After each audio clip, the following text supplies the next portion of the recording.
नमस्कार, news one India देख रहे हैं आप और आपके साथ मैं हूं अंशिका पाठक। बुलेटिन की शुरुआत करेंगे सबसे अहम खबर के साथ। खबर देहरादून से, जहां सूत्रों के हवाले से ब्यूरोक्रेसी से जुड़ी बड़ी खबर सामने आ रही है। एसएसपी देहरादून योगेंद्र रावत का हो सकता है तबादला। हरिद्वार भेजे जा सकते हैं योगेंद्र रावत। जन्मजय खंडूरी बन सकते हैं देहरादून के एसएसपी। हरिद्वार एसएसपी सेंथिल बन सकते हैं पीएससी कमांडेंट। कई और आईपीएस अधिकारियों का भी हो सकता है तबादला। अल्मोड़ा एसएसपी पंकज भट्ट नैनीताल भेजे जा सकते हैं। किसी भी समय जारी हो सकती है ट्रांसफर लिस्ट। सूत्रों के हवाले से जानकारी मिल रही है। शाम को मुख्य सचिव एसीएस होम डीजीपी की मीटिंग। इस बैठक के बाद तबादला लिस्ट जारी होना तय होगा। किसी भी समय जारी हो सकता है ट्रांसफर लिस्ट। शाम को मुख्य सचिव एसीएस होम डीजीपी की मीटिंग है। इस बैठक के बाद तबादला लिस्ट जारी होना तय माना जा रहा है। सूत्रों के हवाले से ब्यूरोक्रेसी से जुड़ी बड़ी खबर सामने आ रही है, जहां एसएसपी देहरादून योगेंद्र रावत का तबादला हो सकता है और उन्हें हरिद्वार भेजा जा सकता है। तो योगेंद्र रावत को हरिद्वार भेजा जा सकता है। जन्मजय खंडूरी बन सकते हैं देहरादून के एसएसपी। तो तबादला हो सकता है।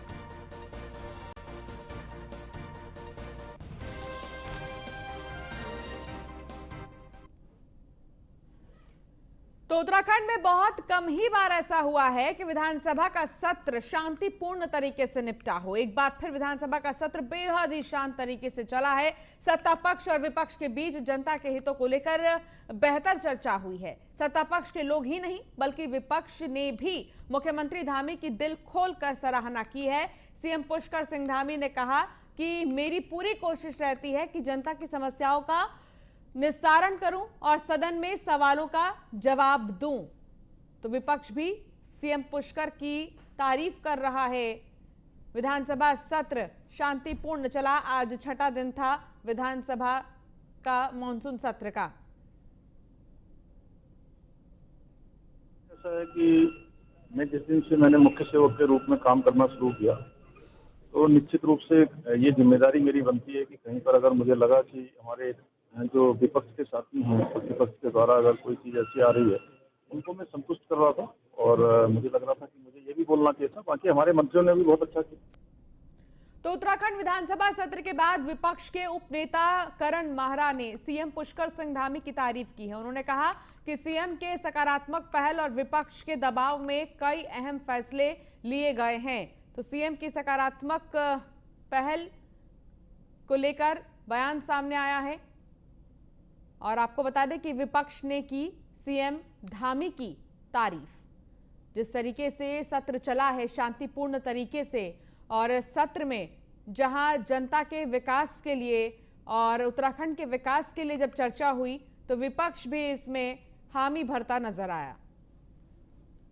तो कहूँगा कि हाउस में कांग्रेस की तैयारी अच्छी थी और कांग्रेस सरकार को घेरने में कामयाब रही, और वही कारण रहा कि लाइव प्रसारण जिसकी घोषणा पीठ से गैरसैंण में हुई थी और बहुत अच्छा सदन चला था और लाइव प्रसारण था। केवल कंडोलेंस के दिन सोमवार के दिन यहाँ लाइव प्रसारण रहा। उसके बाद से जितने दिन हाउस चला 27 तारीख तक, उतने दिन लाइव प्रसारण बंद कर दिया गया, जो अपने आप में अफसोसजनक है। और इस बात का सबूत है कि कांग्रेस ने बीजेपी के मंत्रियों को बहुत बुरी तरह घेरा और बीजेपी के मंत्रियों की तैयारी नहीं थी।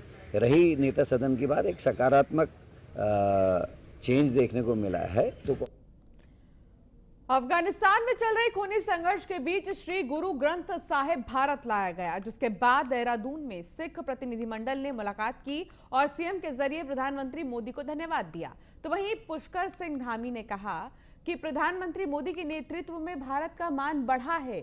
इसके साथ ही सीएम ने बताया कि उत्तराखंड सरकार अफगानिस्तान में फंसे भारतीयों को लाने के लिए विदेश मंत्रालय के संपर्क में लगातार है।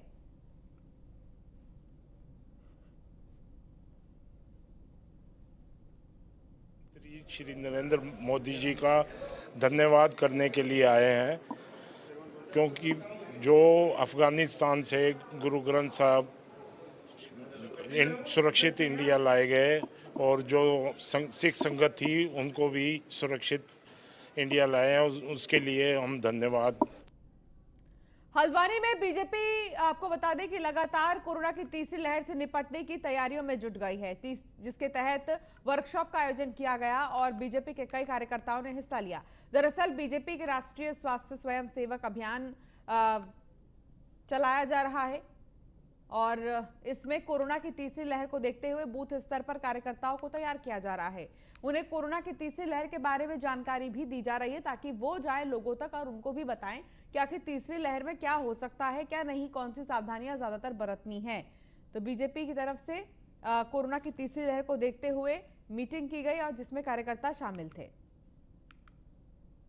पश्चिम द्वारा जो आज कार्यशाला मंडल की जा रही है, इसमें जो भारतीय जनता पार्टी के हमारे राष्ट्रीय अध्यक्ष श्रीमान जेपी नड्डा जी और हमारे इस भारतवर्ष के यशस्वी प्रधानमंत्री श्रीमान नरेंद्र मोदी जी की जो एक बहुत ही बृहद सोच के कारण यह आज कार्यशाला पूरे भारतवर्ष में और इस प्रदेश में और इस जिले में आज इस मंडल में हमारे हो रही है। इसमें हमारे सभी बूथों में, हमारे इस मंडल में 132 बूथ हैं। इन बूथों में 132 बूथों में दो कार्यकर्ता हमने स्वयंसेवक बनाए हैं। उत्तराखंड कांग्रेस के प्रदेश अध्यक्ष गणेश गोदियाल ने 2022 में उत्तराखंड में कांग्रेस की सत्ता में वापसी का दावा किया है।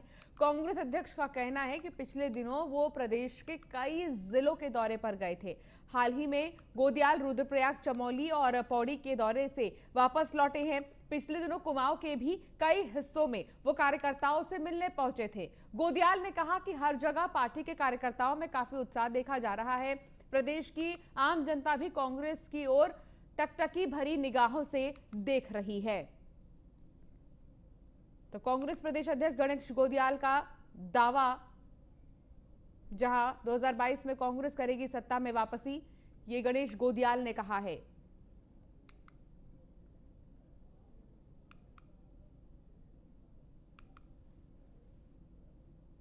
कांग्रेस के तमाम कार्यकर्ताओं को कि तीनों जिलों में जो हमारा दौरा था उसमें अभूतपूर्व प्रतिसाद, बहुत ही ज़बरदस्त प्रतिसाद कार्यकर्ताओं के द्वारा उनमें देखा गया है। मैं समझता हूं कि आम लोगों में भी कांग्रेस के प्रति जो जिज्ञासा है और जो आशा के भाव से, जो उम्मीद के भाव से कांग्रेस की तरफ आम मतदाता, आम नागरिक देख रहा है, ये भी कांग्रेस पार्टी के लिए एक शुभ संकेत है। कांग्रेस तो वही प्रदेश मुख्यालय देहरादून में भाजपा के वरिष्ठ नेता उत्तर प्रदेश के पूर्व मुख्यमंत्री कल्याण सिंह को श्रद्धांजलि दी गई। श्रद्धांजलि कार्यक्रम में प्रदेश अध्यक्ष मदन कौशिक, मुख्यमंत्री पुष्कर सिंह धामी समेत कई मंत्री, विधायक और संगठन के पदाधिकारी और कार्यकर्ता मौजूद रहे। कार्यक्रम को लेकर बीजेपी प्रदेश अध्यक्ष मदन कौशिक का कहना है कि आज प्रदेश भाजपा के सभी मंडल स्तर पर श्रद्धांजलि कार्यक्रम को रखा गया है, जिससे हम सही मायनों में दिवंगत कल्याण सिंह जी के कार्यों को याद कर सके और उन्हें नमन कर सके। तो पूर्व सीएम कल्याण सिंह को श्रद्धांजलि दी गई है, अब वो नहीं रहे।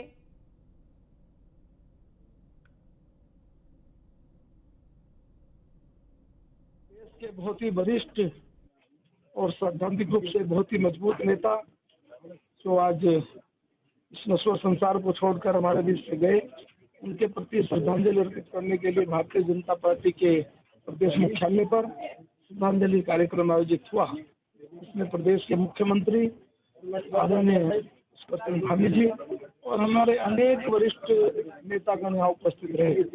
इस प्रकार का कार्यक्रम हम प्रदेश में नीचे स्तर तक लगभग 252 हमारे मंडल, ऐसे भी मंडल स्तर तक श्रद्धांजलि कार्यक्रम आयोजित होगा। देश के बहुत बड़े विराट व्यक्तित्व थे, बहुत बड़े नेता थे और सही मायनों में सच्चे राम भक्त थे और सच्चे राष्ट्रभक्त थे, जिन्होंने अपना संपूर्ण जीवन गरीबों के लिए, दलितों के लिए, छूटे हुए लोगों के लिए, ऐसे लोग जो समाज के अंतिम छोर में खड़े थे, हमेशा उनके लिए लगाया और उनके जीते जी भगवान राम का भक्त राम मंदिर अयोध्या के अंदर बनना शुरू हो गया। आज हम निश्चित रूप से सभी देशवासी, प्रदेशवासी सब बहुत दुखी हैं जब कल्याण सिंह जी हमारे बीच में नहीं रहे। हम उनको पूरे प्रदेश की तरफ से प्रति यहाँ पे श्रद्धांजलि अर्पित करते हैं।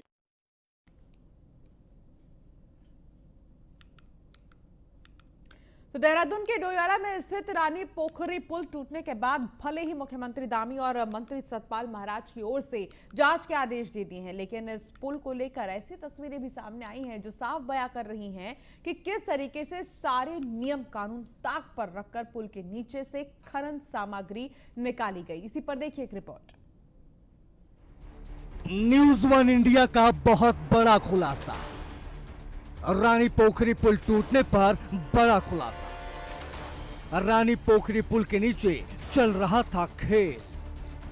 तस्वीरों में देखे पुल टूटने का सच।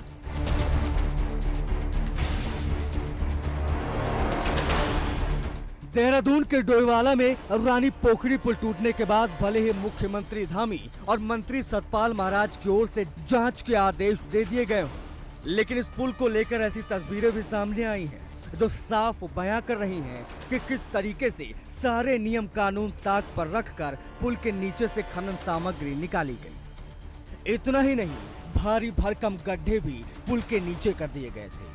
दरअसल न्यूज़ वन इंडिया के पास दिसंबर 2020 की कुछ ऐसी तस्वीरें हैं जो रानी पोखरी पुल के टूटने के कारण को पुख्ता कर रही हैं। लोक निर्माण विभाग की ओर से पुल को बचाने के लिए 34 लाख की लागत से ब्लॉक और सुरक्षा बनाई गई।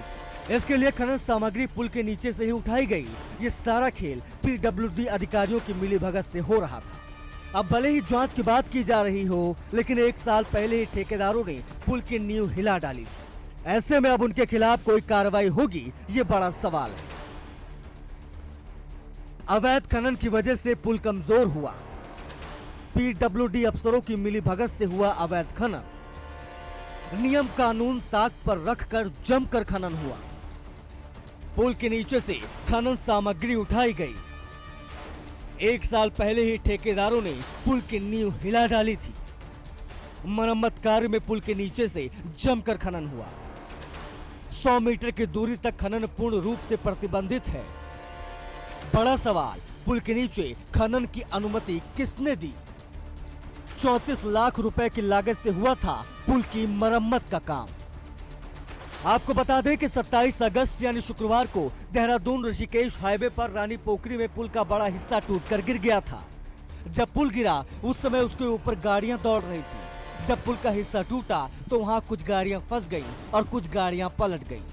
लेकिन सवाल ये है कि खनन के नाम पर लोगों की जिंदगी के साथ आखिर कब तक खिलवाड़ होता रहेगा। उत्तराखंड के डोईवाला से न्यूज़ वन इंडिया के लिए महेंद्र सिंह चौहान की रिपोर्ट।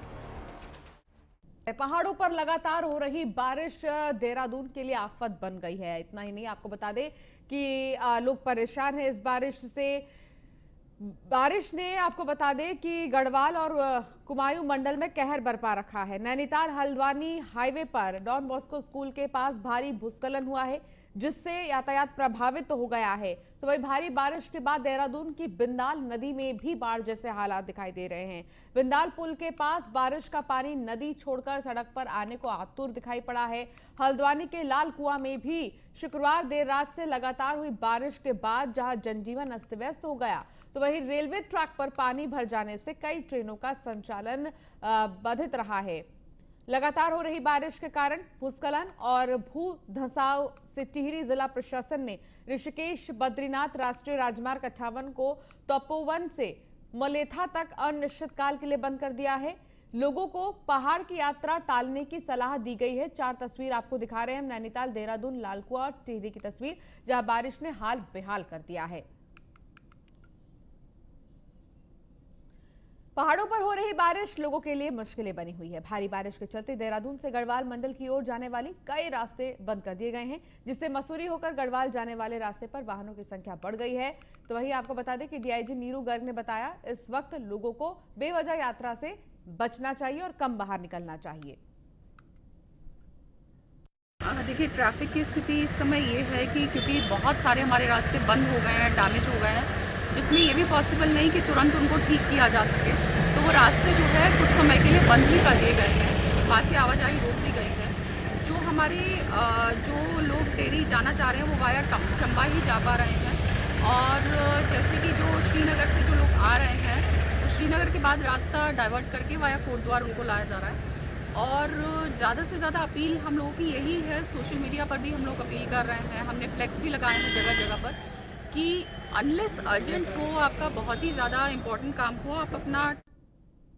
तो वादियों में कुदरत का कहर जारी है। पिछले कई दिनों से हो रही बारिश और लैंडस्लाइड ने सड़कों पर ब्रेक लगा दिया है। हालात इतने खराब हैं कि 5 जिलों में हाई अलर्ट जारी कर दिया गया है, जबकि 200 से ज्यादा सड़कें प्रभावित हैं। मौसम विभाग ने ऑरेंज अलर्ट जारी किया है। ऐसे में लोगों को पहाड़ों की यात्रा न करने की सलाह दी गई है। देखिए रिपोर्ट।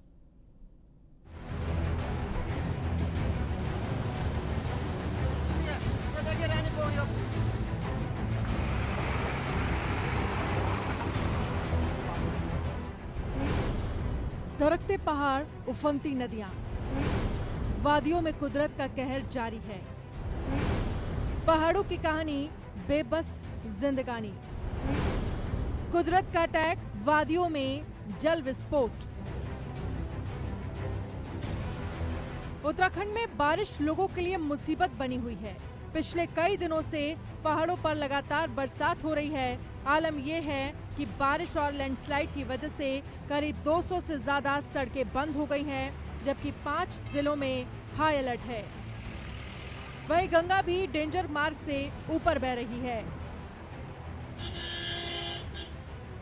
बारिश की वजह से सड़कें काफी प्रभावित हो रही हैं। ऋषिकेश गंगोत्री हाईवे का एक पूरा हिस्सा फकोट के पास जमींदोज हो गया, जिसमें गंगोत्री हाईवे पर दोनों ओर से गाड़ियों की कतार लग गई। उधर बद्रीनाथ हाईवे भी कई जगह बंद पड़ा है। प्रशासन की माने तो करीब 15 से 30 किलोमीटर के बीच 3 जगह पर लैंडस्लाइड हुई। ऋषिकेश से कोडियाल हाईवे पर सड़क की हालत खस्ता हो चुकी है। कुछ जगहों पर पिछले कई दिनों से जेसीबी की मदद से मलबा हटाने का काम किया जा रहा है।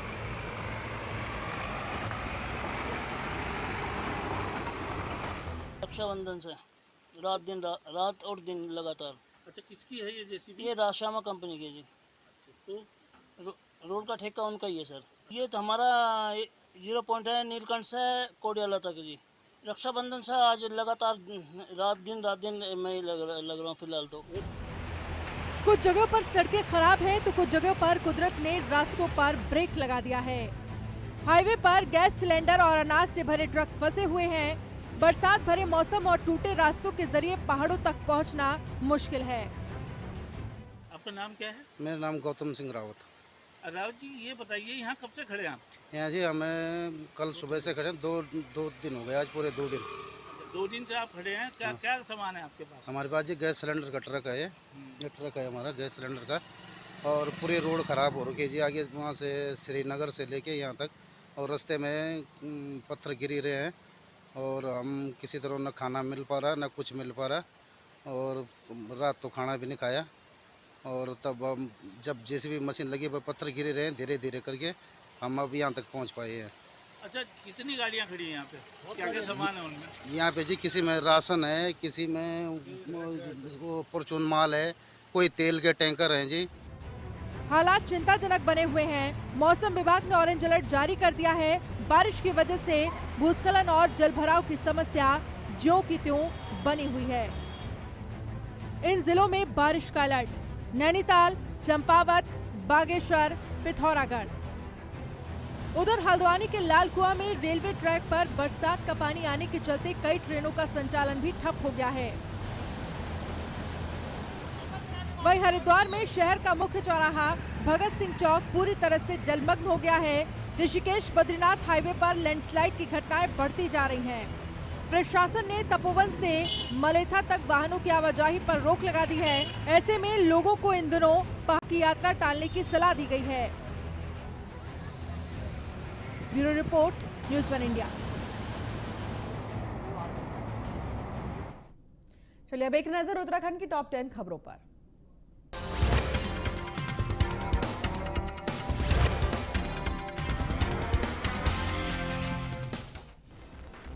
टिहरी जिले के नरेंद्र नगर में पिछले 4 दिनों से हो रही भारी मूसलाधार बारिश के कारण गुलर गजा मोटर मार्ग लगभग 12 से ज्यादा स्थानों पर भारी मलबा आने के कारण विगत 2 दिन से बंद है।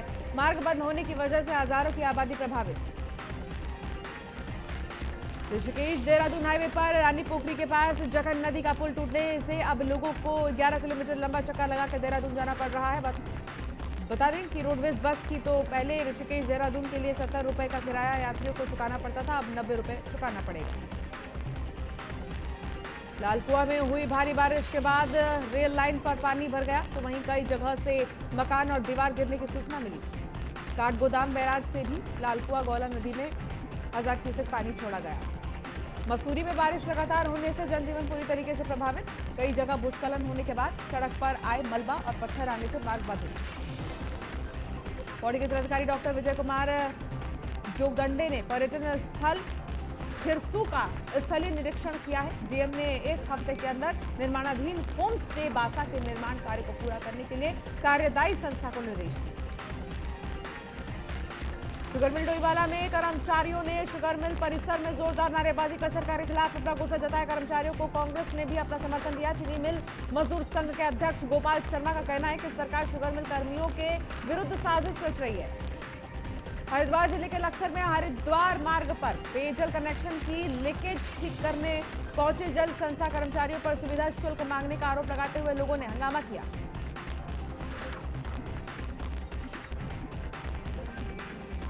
बीजेपी युवा मोर्चा की राष्ट्रीय कार्य समिति में शामिल होने के बाद रोहन सहगल ने हरिद्वार में दर्शन पूजन किया। रोहन सहगल ने कहा, पहाड़ से युवाओं का पलायन रोकना उनकी प्राथमिकता होगी। हरिद्वार में यूपी के पूर्व कैबिनेट मंत्री साहब सिंह सैनी ने नेतृत्व में अब सैनी समाज से जुड़े लोगों को राज्य सरकार का पुतला दहन किया है।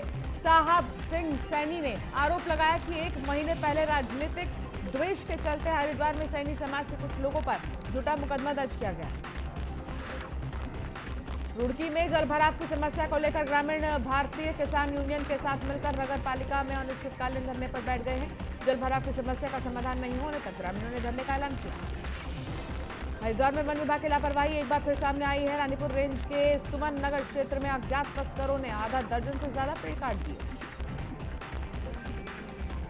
कालाढूंगी विधानसभा में कांग्रेस पार्टी के विधानसभा पदाधिकारियों ने आगामी माह में परिवर्तन यात्रा के आयोजन को लेकर कालाढूंगी में एक निजी बैंक्वेट हॉल में बैठक की। बैठक में कांग्रेसी कार्यकर्ताओं ने कोविड-19 नियमों की जमकर धज्जियां उड़ाई।